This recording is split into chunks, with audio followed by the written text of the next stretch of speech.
Well, it's a very warm welcome and thank you for joining us on this independent off-tube studio commentary. The game at the Brentford Community Stadium has just kicked off as Brentford take on Southampton, although both sides mathematically could still get dragged into a relegation battle. In theory, both Brentford and Southampton will regard themselves as fairly comfortable in their current league position, so let's hope this game isn't going to be too much of an end-of-season sort of fixture with both sides taking it easy. It's myself, Paul Szczerbakowicz and Jack Ogalbe taking you through the action. I'll get Jack's thoughts in just a second. We'll just see this long throw. Brentford have got the ball up the field in the first few seconds and won themselves a throw on the right-hand side, and it's going to be a Madsbek Sorensen to try and launch this towards the penalty. He does. He puts a lot of height on it as well.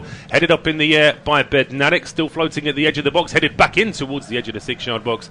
Easily claimed by Fraser Forster. But Jack, this game is in danger of being a little bit slow this afternoon, potentially. You said it, Paul, not me, but both sides on 40 points. You imagine that would have been the first goal for the start of the season. They've done it quite comfortably. Southampton's campaign's really gone off the rails, hasn't it? They've won one of the last 9, which isn't great, and it's interesting. I think the team that Ralph Hasenhüttl has picked this afternoon there's a few players potentially playing for their future. Of course, Brentford had a really good season, disappointed the other night at Manchester United, but that can happen to anyone, can't it? Interesting, Thomas Franks changes formation, gone back to the back 4, which seems to be favoured at home, doesn't it? And I think they're going to have too much for a Saints side. They seem to have lost it when it matters. Yeah, I mean, they had a bad start to the season, Southampton, with a lot of the players that they sold and then didn't really replace with the same sort of quality. Then Ralph Hasenhüttl really did start to get a tune out of his players, and as you said, the last 2 months or so have been a little bit flat. But they're on the attack now, are the Saints. It's Brozier at the edge of the area trying an effort which is charged down. It's back in midfield here now with Mohamed Salisu. Salisu and Diallo exchanging passes now in midfield. Just to remind you very quickly, there's David Raya in goal for Brentford with a back 4 of Kristoffer Ajer, Pontus Jansson, Madsbek Sorensen and Rico Henry. The 3 in midfield are Matthias Jensen, Christian Nørgaard and Christian Eriksen, with Brian and Mbumo, Johan Visser and Ivan Toney as the attacking 3. For Southampton, Fraser Forster is in goal with a back 4 of Kyle Walker-Peters, Jan Bednarek, Mohamed Salisu and Romain Perrault. 4 in midfield are Stuart Armstrong, James Ward-Prowse, Ibrahima Diallo and Nathan Redmond, with Armando Broja and Adam Armstrong as the 2 up front. It is now with Salisu going back towards Forster. Just hurried into a clearance there as Jensen was closing him down. Walker-Peters now flicks it on towards Stuart Armstrong down the right-hand side. Then a ball for Adam Armstrong is just behind him.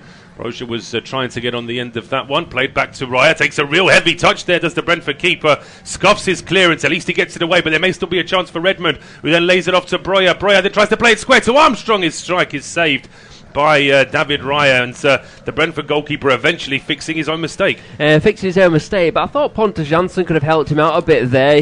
Jansson, who was in acres of space, seemed to be pointing for him to get rid of the ball, whereas Raya wanted just to play what would have been a simple ball to him. Got up though, good reflexes on the rebound. That summed up Southampton's last few weeks. They just need to be quicker in possession. They got the shot away, but there's 2 or 3 passes too many. I think that Brem might have just dropped a shoulder and tried to go for himself, but I'm just wondering if there was an offside in the midst of all of that, because it wasn't a corner to Southampton, even though Raya had clearly put it out. So we're back in play now with a long clearance from the Brentford keeper. Southampton win it in midfield, and it's Ward-Prowse who heads it over towards Stuart Armstrong on the right-hand side. Back now towards Bednarek and Salisu. So it is a good moment of possession now for Southampton at the start of the game as Redmond spots a runner down the left-hand side in Perrault. Perrault breaks into the box, cuts in on his right foot and then shoots, and that's the worst option, I think, for the left-back there for Southampton. He's got 3 players to aim for and decides to shoot at the near post with his weaker foot. That was poor, that really, by Perrault, wasn't it? He did the hard work, getting inside and then outside Kristoffer Ajer, and the angle is totally against him on his weaker right foot as well. Like you say, he had options to aim for in the box, and selfish is the best way I could sum that up. It is, yeah, but warnings for Brentford is Southampton are finding the space, and it's not even off a counter-attack, it's just a little bit of possession after a goal kick, and the Saints are able to get forward. But now it's Mbumo trying to get a move started for Brentford, playing a ball out towards Matthias Jensen down the right-hand side. Diallo is there, cuts it out, goes back to Salisu. His clearance bounces over Broja initially, but he's still able to get away from Pontus Jansson. Brentford captain tracking Broja all the way towards the left-hand touchline. Southampton edging forward here now. It's with Ward-Prowse. Back to Nathan Redmond. Adam Armstrong made a darting run to the edge of the 6-yard box, but Redmond couldn't quite find the cross. Southampton back in midfield now with Ibrahima Diallo. Gets into the penalty area. Got 2 Brentford players blocking off his route, so he goes back towards Perrault. More pressure here as Southampton are forced to track back, but they're looking quite comfortable in possession in these first 5 minutes. Salisu now trying a long ball, too long in fact for Perrault, and it's out for a throw to Brentford. Yeah, Salisu was under a bit of pressure there. It's just a bit ponderous, I thought, by Southampton, who are certainly shading things in the early stages of this game. Now, an opportunity through Adam Armstrong that was saved by Raya, but the Bees need to wake up a bit. Certainly do. It's Christian Eriksen. If they're going to wake up, he's likely to be involved, and he tries a long ball to find Mbeumo down the right-hand side. Just a little bit overhit in the end for his teammate. In fact, that defeat you mentioned that Brentford had against Manchester United is the first game that Brentford have lost with Eriksen starting, so he really has made a big difference since he's come in February. Oh, absolutely, and I think he was exactly what they needed. Obviously, it goes without saying what a quality player he is, and it's so good to see him back, but I think didn't do too much in January. They just needed an injection in quality, and we've seen it so many times over the years. As one extra player comes in, lifts the place, and just gives them that extra boost to pick up from what was a difficult winter for Brentford, wasn't it? It was, and now they're safe and sound and ready for a second Premier League season, but will Christian Eriksen be part of it? That's the question, of course. All the local moles are trying to spot things. They've spotted that Eriksen has bought a house in Richmond, which doesn't really say too much because quite a few Premier League footballers live in Richmond. They don't necessarily all play for a West London club.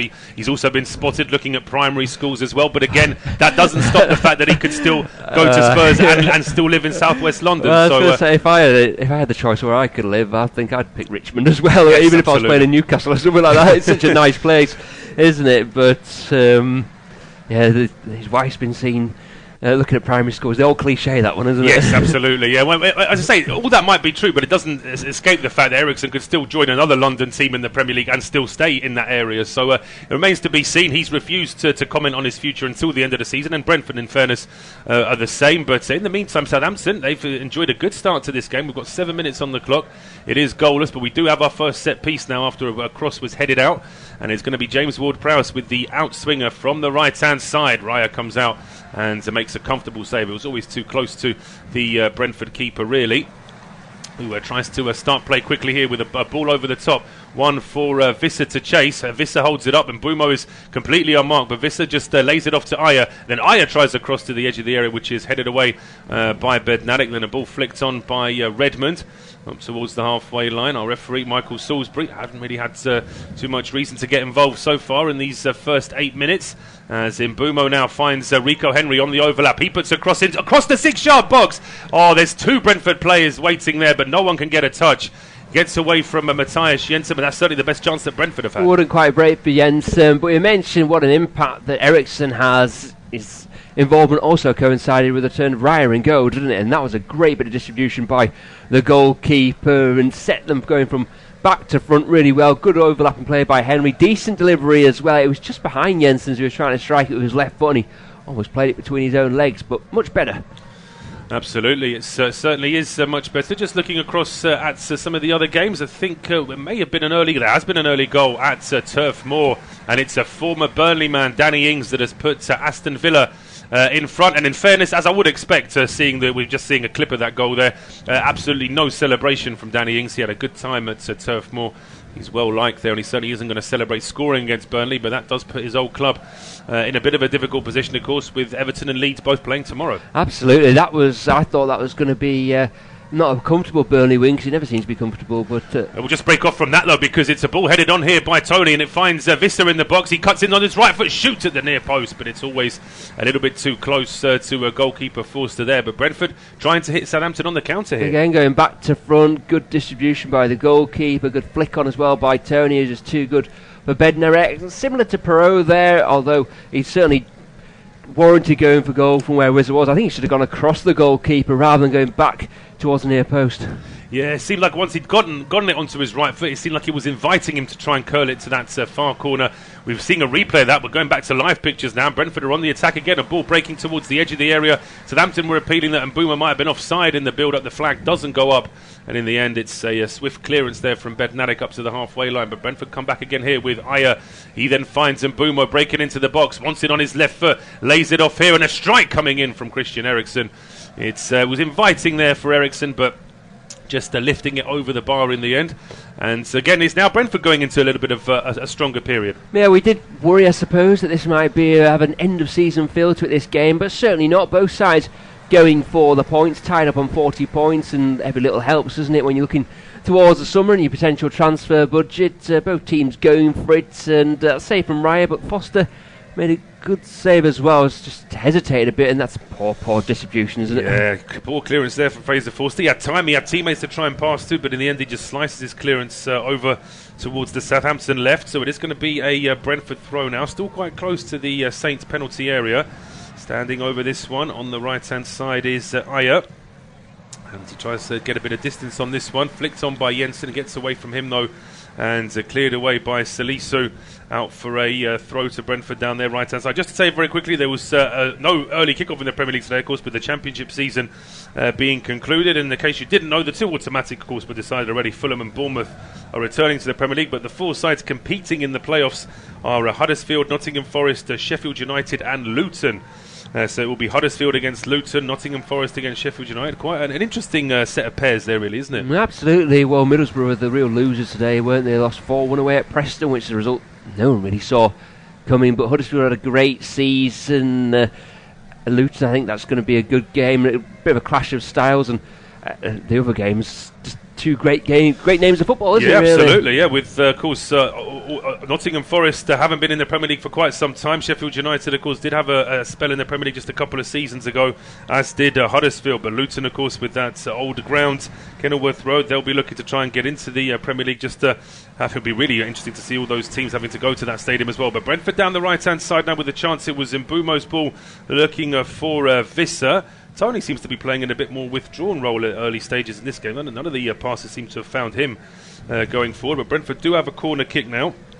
It's over on the right-hand side, and no surprise it's going to be Christian Eriksen with the outswinger.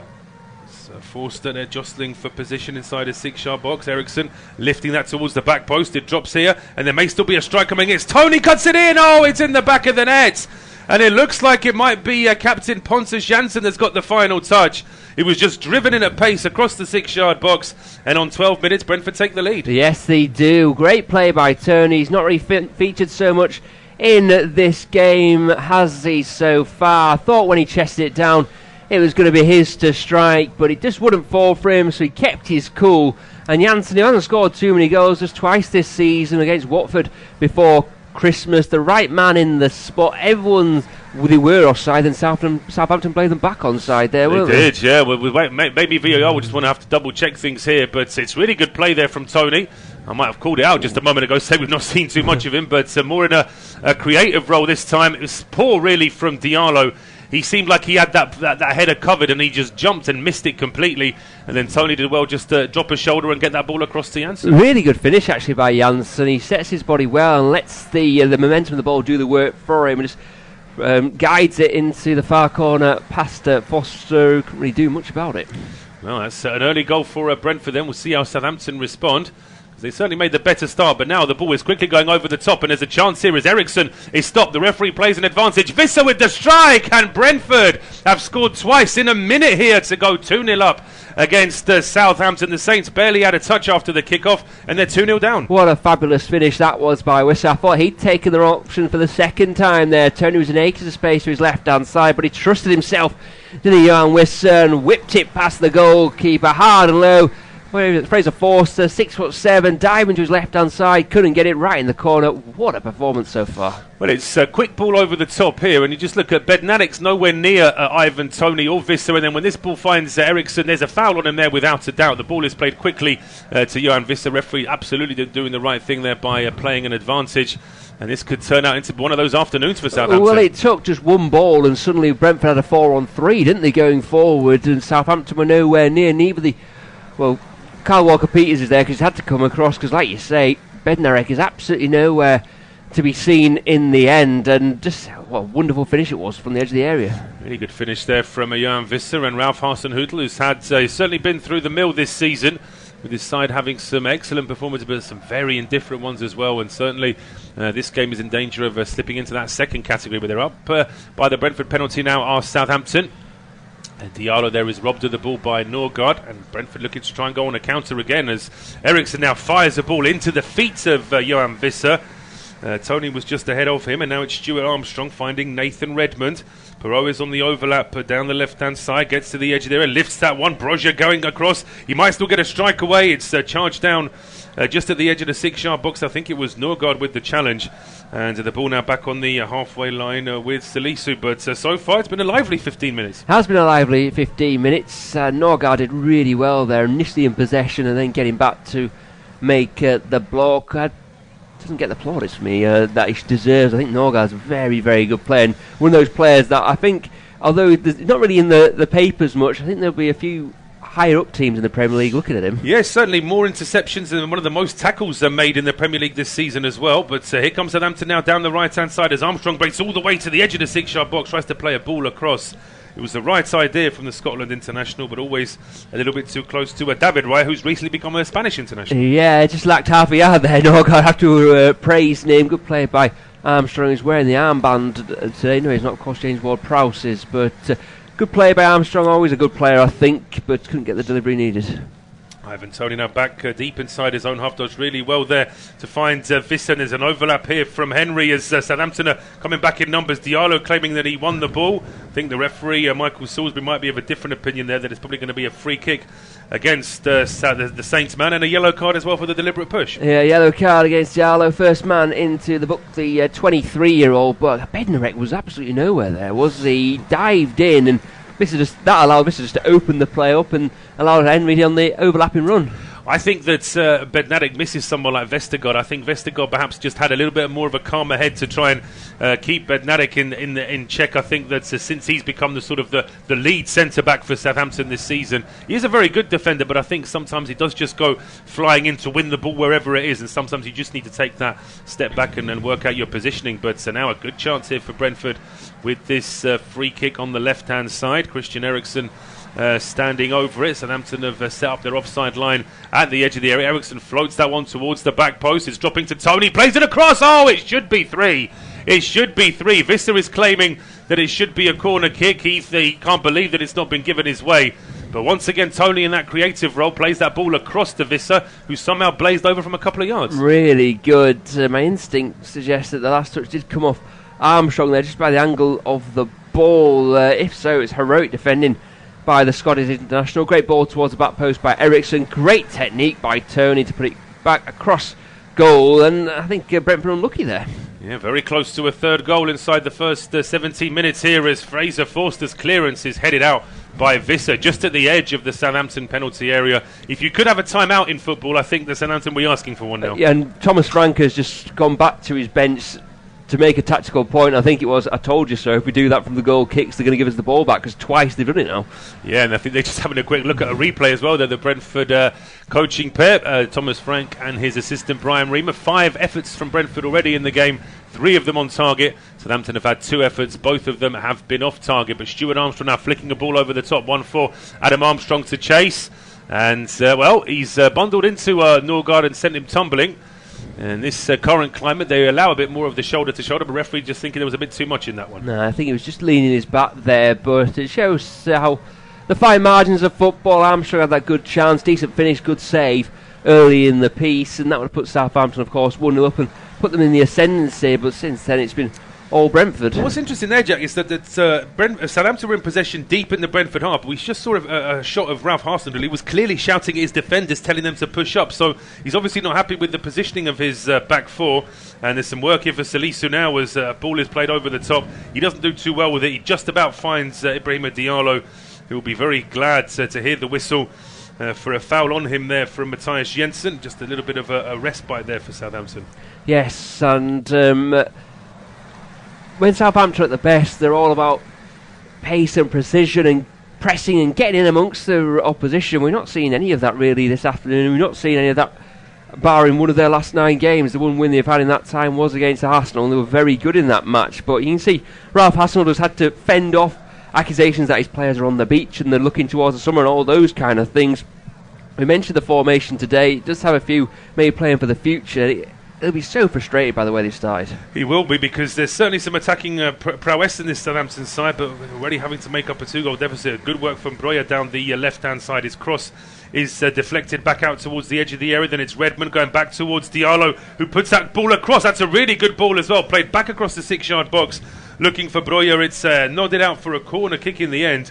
But now it's the Brentford defence's turn to be a little bit static. Fine margins again, isn't it? That was poor goalkeeping, really. That is one thing that David Raya doesn't have. He's not the tallest, he's not great on crosses. And he kind of wandered out of his goal and with no confidence at all there, and could have been a real mix-up. Absolutely. Corner kick now. Ward-Prowse gets a lot of whip on that. Raya gets a punch to it. Only drops at the edge of the area, but then the job is completed and cleared up towards the halfway line, where Mbeumo had stayed as the last man there for Brentford to try and close down. Walker-Peters, in turn, though, was the last defender back for Southampton. He then holds it up and plays it over the top for Armstrong. It's one for Sorensen to deal with. And he wanted that ball just have that little bit more pace for it to go out for a goal kick in the end. He is forced to put it out for a throw. Yeah, it was diligent play, wasn't it? As you say, he was looking for the ball to go out, but Armstrong pressed him nicely. And just seeing the way the line-up is, in fact, a goal kick. I'm not quite sure. Yeah, I'm quite surprised by that. I'm pretty sure that the last touch was off a Brentford man. But whatever the decision there, it may well just have been that there was a final touch there off Armstrong as him and Sorensen were competing for the ball. A long clearance from Raya goes over the head of Ivan Toney. And it is Stuart Armstrong now down the right-hand side for Southampton. Plays it into the middle. That's a good ball as well to pick out Breuer.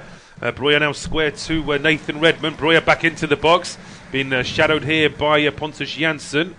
Forced to go back towards Diallo. Diallo then finds Perrault. Perrault slips as he puts that cross in and it loses all its pace. And now he's trying to win the ball back at the edge of the area. Redmond, in fact, does have it for Southampton. Trying to get towards the byline. Low cross this time. Two Southampton players swing a foot out at it. Nobody gets a real connection. It drops to Ward-Prowse, who gets a much better connection on it. It's a curling effort that is well saved by Raya. But if you want a good strike from the edge of the box, you turn to Ward-Prowse. He's the man, isn't he? 10 goals so far this season in the Premier League, and closing on David Beckham's free kick record as well, isn't he? With 14. It was a decent strike, no real backlift, but he got his head down and dug out a nice effort. Good save, though, by the goalkeeper diving to his left-hand side. It was a good save from Raya, who's just been employed a little bit more in the last few minutes as Southampton trying to get back into the game. His long clearance there is headed out by Bednarek. Bit of a shove there from Toney as well as Bednarek jogged past him. And the two of them are likely to have quite a few aerial duels this afternoon. Rico Henry's throw is well picked off there by... It was picked off there by Bednarek, and now a chance here for Stuart Armstrong because he spots a lot of space here for Perrault down the left-hand side, and a chance now to put the cross in. It's played over towards Breuer, who's waiting on the right, but covering there is Rico Henry, and his header goes out for a corner kick. So we've reached the halfway point in this first half. 23 minutes gone, independent off-tube studio commentary. Brentford leading against Southampton by 2-0, and it will be Jack to take us through to half-time. Yeah, thanks, Paul. Seems we've got the pick of the games, isn't it? Still Burnley 0, Aston Villa 1, goalless between Chelsea and Wolves and Crystal Palace and Watford. 2-0 to Brentford, of course, in our game. Ward-Prowse corner towards the back post. It's away by Janssen. Comes to Redmond on the edge of the box. Just goes back down to a standing start. Decent ball towards Ward-Prowse, who hooks it back towards Armando Breuer. His header, though, can't find the target. It was backpedaling, in fairness, the man on loan from Chelsea, who I think's got quite an interesting summer to come, really. Romelu Lukaku started for the Blues today, but only scored twice in his last 20 Premier League games. And if there is a role for Breuer to play, it is the big target man role, and it may be coming in for Lukaku. There's talk already that he might be moving on. Yeah, well, it's been a strange sort of season for Chelsea, really, when you think that they've had some real successes. They've also had some real clangers, of course. That's the way in which they ended up going out of the Champions League would have been very frustrating. Of course, that was outdone by what Man City managed to do in the next round against Real. But certainly, in terms of how the sale of the club seems to have been pretty much confirmed now as well. But in terms of what the new transfer policy is going to be, how they're going to deal with all the youth players that can't get into the team, is there going to be a culling of those players as well? So, as you say, it could be a very busy summer at Chelsea. And Conor Gallagher is another one who's coming back as well, isn't he? It's funny as well because Jorginho just seemed to have fallen out of favour with Tuchel, and then just in the last 3 or 4 games he just sort of started to come back into the team. Well, I think I'm right in saying both him and Kante are out of contract next summer, aren't they? So you imagine one of those will be going on because they only do one-year deals for players over 30, don't they? Anyway, back to this one as Walker-Peters just helps down the line to England international Nathan Redmond, former England international maybe.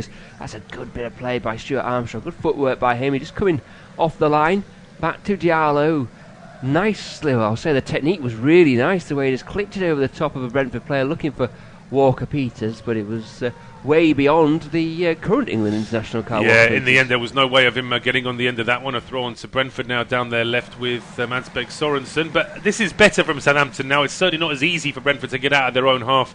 They're not just able to fling long balls over the top and suddenly have an attack. So the Saints have got a bit of resilience about them. It's just a shame they needed to concede twice before they got it. Yeah, this season's been pretty much Southampton all over, hasn't it? They've been really good at times, got to the quarter-finals of the FA Cup, then struggled for long spells as they are at the moment, and you wonder what their board's take on these things are, because I think they're always going to stay up under Ralph Hasenhüttl, but there's no real consistency with the way they play. Henry now has it, fouled by Breuer from behind, needless really. I just think that the board probably trust Hasenhüttl because they took away 2 or 3 of his most important players last summer, and although Southampton have been great at times this season, they are staying up, so it's another season of Premier League money, which is, I would imagine, what the first remit that owners want. So it's been good but not great from Southampton, but here they come now with Walker-Peters and Redmond. Yeah, Walker-Peters back toward Prowse. First time ball in, is not to a Southampton player, it's halfway by Ajer.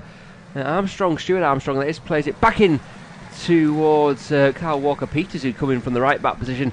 His header though is over the crossbar. Yeah, he'll be disappointed with this Walker-Peters. I mean, his scoring goals isn't his first remit on the pitch, but he gets into a good position here. Nobody really marking him. He's able to jump. I mean, he does have Henry just ahead of him, in fairness, but I still think he would have liked to have tested the keeper from there. Yeah, I think he would have done too.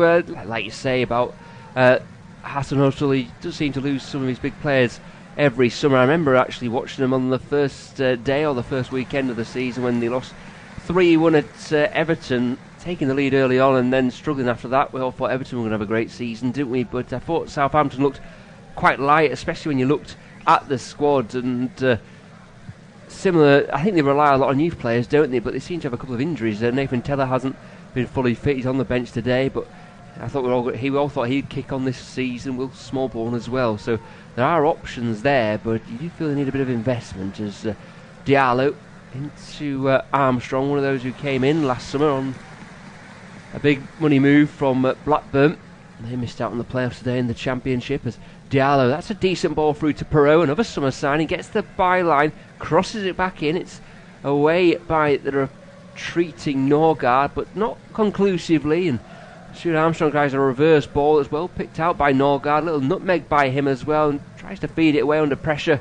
Will actually come to Southampton. It's such an interesting game, this, so in the balance. Southampton started the stronger, then Brentford were well on top, got those 2 goals, and Southampton's certainly the team on top now. They certainly are. They're enjoying a lot of possession now. Brentford are having to chase the ball around, although in fairness, not too much happening in front of Raya's goal other than that effort from Ward-Prowse, which he did have to dive to save, and the header from Walker-Peters which went over. But here come the Saints now with Breuer. Yeah, down the left-hand side of Saints' attack, going left to right on our pitches. Independent Off-Tube studio commentary. Southampton in yellow shirts, blue shorts and yellow socks.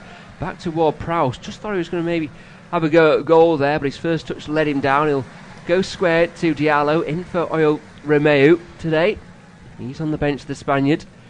Sweeps it in, does Ward-Prowse, and there's an awkward moment with Armstrong. Beck Sorensen was almost trying to get over the top of him. I think maybe Armstrong was backing into him. Even so, be a free kick on the edge of the box, a yard out of the edge from the 18-yard line, I think. Paul? Yeah, I think that Mansbeck Sorensen hasn't really got a leg to stand on, literally, because I think he just basically climbed on Adam Armstrong there, and then Armstrong fell, and there was no effort from Mansbeck Sorensen to try and win the ball. So I think just as routine, he's a footballer who's had a free kick given against him, so he's always going to appeal it, but I don't think he's got any reason. Not to the same impact, but that was similar to Aaron Cresswell the other night in the West Ham game, wasn't it, where there was no way Sorensen could win the ball there. He just needed to be calmer. I mean, I did commentary of that West Ham game. I thought that Cresswell was unlucky because he grabbed the Eintracht Frankfurt player, and then as he was losing his balance, he sort of grabbed him with his other arm to keep his balance, and in doing so, obviously brought him down. And following a VAR review, Cresswell was sent off, as indeed was his manager. after playing headers and volleys with a ball boy on the touchline. But in the meantime now, it's a great chance here for Southampton. The ball's inside the D. Yeah, it's inside the D. Ward-Prowse, as you'd imagine, will be standing over it. Raeburn might be an option here because he can strike them more with his laces, I would say, whereas Ward-Prowse has got the... he can go both sides trying to curl it in, but it does look like the skipper who's taking control. 4-man wall with a man laying behind it. Ward-Prowse goes low, blocked by Mbuemo, and away.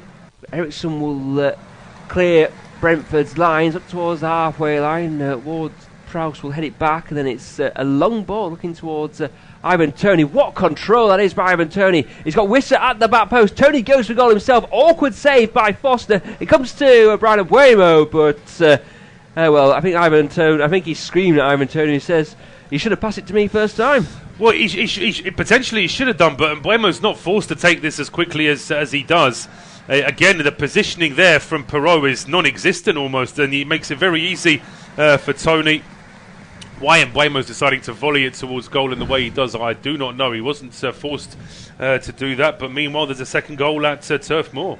Oh, Aston Villa 2-0 up at Burnley. That is not the result that Mike Jackson's side wanted. Emiliano Buendia with the goal there for Villa. Also a penalty to Palace against Watford. I mean, Watford are as good as down, really. It's just the goal difference that's it's just the points that they could still get, but the goal difference means they'll never be able to make up for it. And we've got a break in play here as Pontus Jansson is down. Yeah, they've got to, like you say, the goal difference. They've got to win them all and hope other teams, no one else wins, and now until the end of time, basically, haven't they? But that's a strange result, that one at Burnley. I thought the win at Watford really spurred them on into today's game. Those two sides have still got to play as well at Villa Park, Aston Villa and Burnley. Spurs and Newcastle, Burnley's other two games. Final games of the season for these sides. Everton away next week for Brentford. Leeds at home, final day of the season for the Saints. Liverpool at home and Leicester away from home. As you see, Chris Kamara and Bradley Walsh is Brentford, isn't he? Two ex-Brentford players, of course. Chris Kamara was a Brentford player in the early 80s when Ron Chopper Harris was Brentford's player assistant manager there.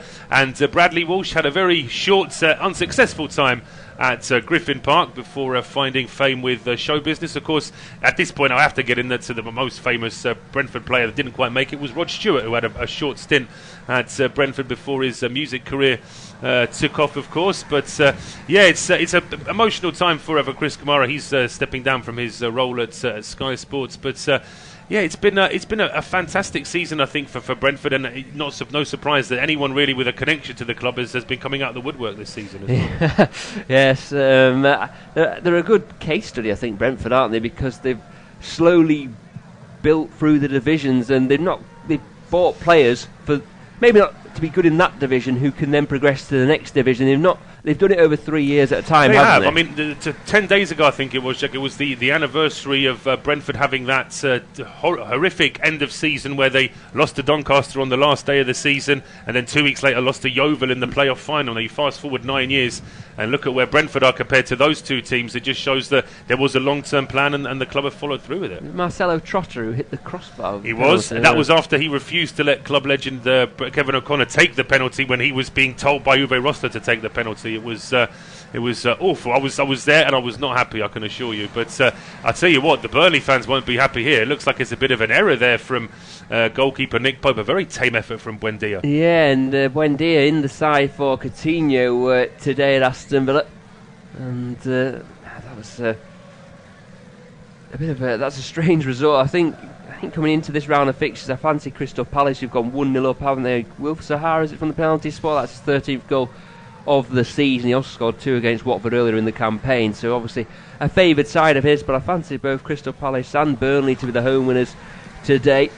In fact, I think you wouldn't be too far away of a clean sweep of home winners. Chelsea still 0-0 with Wolves in the 3 o'clock kickoffs, but yeah, Burnley got work to do as it's teased into the box by Walker Peters. Doesn't fall to a Southampton player. It's rescued by one though, and Ward-Prowse will then look to Diallo, who wants an option from Perot, holds it up, and Salisu takes over. All of the outfield players are in the Brentford half. Southampton going backwards though towards their own section of the pitch, but Brentford happy to defend deep.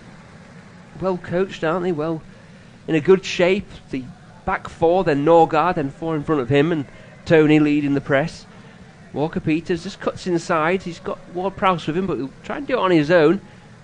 Short ball into Diallo. He's got Perrault wide if he looks to use him. It's just a bit slow and a bit ponderous, and was a bit of an afterthought at times from Southampton. That's a good ball though by Redmond. Perrault searching back to Brose, coming in to the box.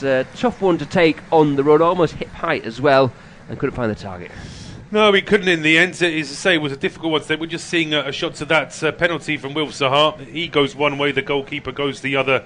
And it's a comfortable finish there from Wilf Zaha. To say, it just bounced awkwardly for Breuer as well. Just as it was coming into the box, he was looking to really put a side foot through it, and it just flared up in front of him, making it so that's a little bit more difficult. But certainly, Southampton have had enough possession now to have thought as though that they could trouble Brentford a little bit more. Just been lacking the quality in terms of the finishing so far. Yes, they're just lacking that quality. Che Adams and Shane Long on the bench. Of course, the Saints did win the return fixture 4-1, didn't they? And the fans themselves, I think, maybe to improve their recent run. Breuer not scored in the Premier League since the 9th of February in the win at Tottenham. Great start to the season, bit of an unknown quantity. I thought a Championship club would have been his destination for this season. Southampton took a chance, but he's been the main man, but the goals just dried up. No coincidence, his form has fallen off as Southampton's has. Ajer goes down the right hand side. Jensen just steps in. Ajer just needs to keep himself on side and does, so Jensen can use him. Inside ball's not a bad one towards Norgard, just about away by Salisu, and actually well away by Salisu, up towards the halfway line. Janssen, he'll find Eriksson. Now Ajer has been a really good signing from Celtic. Celtic beating Hearts today, incidentally, so they're pretty much there with the Scottish title. Just breaks down for Brentford going forward and through to the goalkeeper. Yeah, through towards Fraser Forster. Yeah, it hasn't really happened for Brentford in the last 10 minutes or so in terms of possession in the final third. They've just not really been able to make the ball stick. They haven't, as it's played forward by Salisu. Armstrong controls and gives it inside to Diallo. Him, Ward-Prowse in plenty of the ball so far, and Ward-Prowse will find Breuer. Controls, lovely twist and turn, then back to Adam Armstrong. He'll dink it towards the back post, controlled by Kyle Walker-Peters. Again, it's back to a standing start. Ward-Prowse searching ball, not a bad ball, but the goalkeeper catches it on his 6-yard line. He does. We've now got a goal in every 3 o'clock kickoff this afternoon, as Ruben Loftus-Cheek has given Chelsea the lead against Wolves. Now, he's a player who's come through the youth system, who looked like he might be on the way out, and it seems like Thomas Tuchel's found a place for him. He seems to have reinvented himself, doesn't he, Loftus-Cheek? He's playing as one of the deeper midfield players, whereas in times gone by you would have had him as either the one behind the striker or in that line have two behind the strikers, wouldn't you? So he's really come good. His work's paid off. You forget that he was a big part of England's 2018 World Cup squad. He was always coming off the bench, wasn't he? He was a go-to man.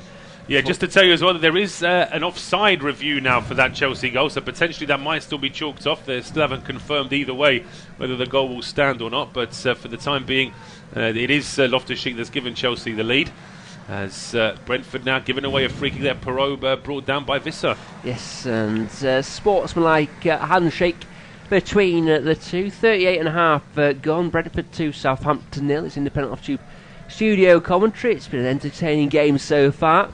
Saints could have got on the score sheet, didn't. Brentford did twice in quick succession, as Ward-Prowse plays a triangle between himself, Diallo and Salisu, and it's all the way back to Fraser Forster. Talk of Saints looking at Gavin Bazunu, the Ireland goalkeeper, who's actually spent the season down the road on loan at Portsmouth from Manchester City. I can't imagine Bazunu's going to be getting in ahead of Ederson anytime soon. He might get ahead of Zach Steffen, though, in fairness, after what he did in the... I suppose Scott Carson's retired as well. Yes, absolutely, yes. And City do have to keep that English coefficient in mind as well. But, no, I was going to say, it's been a precarious position, hasn't it, in goal for Southampton? Because you've had Forster, who was really good at the time, then he got injured. McCarthy's just injured too often, you feel. And Angus Gunn, who's now at Norwich, but he had a spell. And they just can't seem to settle on a proper number one. I think, in fairness, unless there was an injury, I don't think Angus Gunn made regular starts for Southampton after that disaster against Leicester City home. I think that was probably one of the last games that he might have played for the Saints. But of course, now at Norwich, a team that's where his father made his name, of course, Brian Gunn. Southampton on the attack now down the left. The ball played in. Armstrong couldn't keep Adam Armstrong, that is, and he's had precious little service this afternoon. He's had very little service, as you say. Has been ruled out, that Chelsea goal for offside. Still goalless in the game at the Bridge. Wolves looking for their first victory there since 1974, which is pretty good going, isn't it? As Thomas Frank just makes a few notes. I think he'll want his side to get another goal here in this game to make things safe, but they haven't conceded in the last 3 at home, so that'll give him confidence as Wissa fouls Walker-Peters, and he looks to referee Salisbury in frustration, but it wasn't the first foul, it might have been the second one. He just kept getting at his heels. Yeah, just there wasn't any way for Walker-Peters to get away there, so I think the referee was absolutely right to give that decision. As Ward-Prowse does take it quickly in the end. Some space for Stuart Armstrong down the right. Yeah, Armstrong into Breuer. He's got Rico Henry for company. Henry does well, and it's played off of Ericsson. Did it hit Breuer's legs? Then it hit the corner flag, I think. Which side of the corner flag throwing it'll be? Yeah, I think it's bounced off the corner flag and then gone out for a throw rather than a corner, unfortunately, from Southampton's point of view. And it's short to the man on loan from Chelsea. Ward-Prowse will now have it back to Bednarek. As you mentioned, is had inconsistent returns this season. It's Breuer again getting him. The Lions goes for goal, saved again down to his right side. Good technique by Raya. Not the safest hands, but he got his body behind the ball. Yeah, he made sure that the ball wasn't going towards the goal. The only issue was that had there been somebody from Southampton a little bit closer, there potentially could have been a rebound there. There could also potentially be an offside there against Breuer. I think he was just about okay. But if that had been scored, then VAR certainly would have got the lines out there. Yeah, they would have had a look at that one, as there's a foul this time on Tony. And a free kick to Brentford, around about 40 yards out from Southampton's goal. So a crossing chance rather than a shooting one. Just to remind you as well, 2 games later today, 5:30 Brighton against Manchester United. And of course there wasn't a early game due to the Championship in the Premier League this afternoon, so 7:45 bonus match, Liverpool against Tottenham. Yeah, then three games at 2 o'clock tomorrow. Arsenal, Leeds, Leicester, Everton and Norwich against West Ham, and then Man City, Newcastle is the 4:30 kick-off. All those games will be available on our service. As Christian Eriksen prepares to float the ball towards the back post, he does. I had a hunch a few Brentford players are offside there. Even Ivan Toney in the end goes for a goal himself, almost Van Basten-esque, but well over. Well, certainly attempting something that Van Basten tried. You're absolutely right, but it was a long way over. We'll see from this replay. I actually think Toney may have been all right for this one in terms of being offside. But yeah, there was never any danger of that one being on target. Yeah, we'll give him the benefit of the doubt and say he knew everyone was going to be offside, so he took it on himself to test the goalkeeper as Janssen rolls it back to goalkeeper Raya. Mads Bech Sorensen, I have to say, it's the first time I've seen him in a game. I've seen him on the bench quite a lot, in for Ethan Pinnock. And maybe that's just testament to how well coached this side are. Is Sorensen? Oh, that's a mistake by Ericsson. Through to Armstrong, 2-1. I was just about to praise Sorensen, but Armstrong's offside. Looks like he might be, and this is a big let-off for Brentford. VAR can check this because, of course, the move was completed. In any case, the ball ended up in the net. So if it turns out the linesman is incorrect, then the goal can still stand. But, yeah, I mean, this is a let-off for Brentford. They're messing about with it inside the run-off. They win it back off Walker-Peters. And then it's Christian Eriksen, funnily enough. Rare that we say that about him. He plays the ball straight into Diallo, and I think he might be by just 1 foot there. Adam Armstrong might be offside. Hey, it's his trailing leg, isn't it? It's unfortunate that one, is it? Because it's not a pass, is it? It's a good block by Diallo, but it's not a pass, and I think this one will be ruled out. Well, what I was going to say about Sorensen is he's in for Pinnock today, another left-sided centre-half. I think that's probably testament to how well coached the side are. The individuals might not be the best, but because the system works, everyone knows what they're doing. Yes, they do, yes. And there is that strong Danish thread through the team as well, so there is that good understanding between the players and the coaches. As I say, Mads Bech Sorensen isn't really a regular central defensive starter, but he can certainly fill in as and when needed. Yes, as Stuart Armstrong has it now. Can Saints finish this half with a flourish, trailing 2-0 into the final 30 seconds or so of the opening 45? I guess we'll get a minute, maybe not much more, as it's fed into the front post, and well, after a bit of digging, Janssen gets it out, but only at the expense of a corner kick. And a chance for the likes of Bednarek and Sally Sue to come forward and make life difficult for the Brentford defence. James Ward-Prowse, of course, will be the man to take it. In-swinger with his right foot. Fourth corner of the game for Southampton. Lined up on the penalty spot. He goes underneath the crossbar, and disappointing, really. All his bodies were on the penalty spot, and that was catching practice in the end. It was, yeah, curling straight into David Raya, bowls it out towards Christian Eriksen. We're into 2 minutes of injury time. 2 minutes of injury time. See in League 2, Swindon are 2-0 up at Walsall. They need to win to guarantee a playoff place to the Robins. Yeah, certainly. And Sutton, meanwhile, are winning away at Harrogate. Just in case Swindon don't win, then Sutton will be trying to jump in. Yeah, well, Swindon could still go up automatically. I don't think it's going to happen, but really tight in the top half. And I know Bradford are playing Carlisle. Bradford are 1-0 up, and those two sides, they can either finish 14th or 20th. It's a really crazy league. It is, yeah. The problem is that everyone from 3rd down to 9th, as it stands, are winning their games. So that's why nothing's changing in the top half of League 2, which the league season does conclude today. But it's certainly going to be an interesting second half there, with still plenty to decide. We've got about a minute left to go here. Yeah, Port Vale 1-0 up at already promoted Exeter, as Rico Henry has it for Brentford. Just tries to take on Carl Walker-Peters. Walker-Peters sticks to his task, but Henry comes up with it. Norgard just feeds it in. He gets it back. I thought about the shot himself, couldn't find the yardage required, and actually then he finds Armando Breuer with the ball, but it's won back by Brentford. Eriksson dabs it down the line to Bueno. He squares it. Bednarek, though, at the near post, will clear it for Brentford's second corner kick of the game. Yeah, good response that from Brentford after a good long spell of possession for Southampton. They should just about have enough time to take this corner kick as well. Southampton just guilty of pushing forward, and as soon as they lost the ball, they didn't have enough numbers back, really. But Bednarek was able to cut that out, put it out for a corner. Yes, so corner kick to Brentford. Eriksson stood over it, as you'd expect, told to get on with it by referee Salisbury. Floats it towards the back post. It's away, and I think with that, the last moment of the game, yes, called for half-time. Flurry of goals on 13 and 14, making a difference. Janssen and Wisser, the heroes so far, for Brentford, they lead 2-0.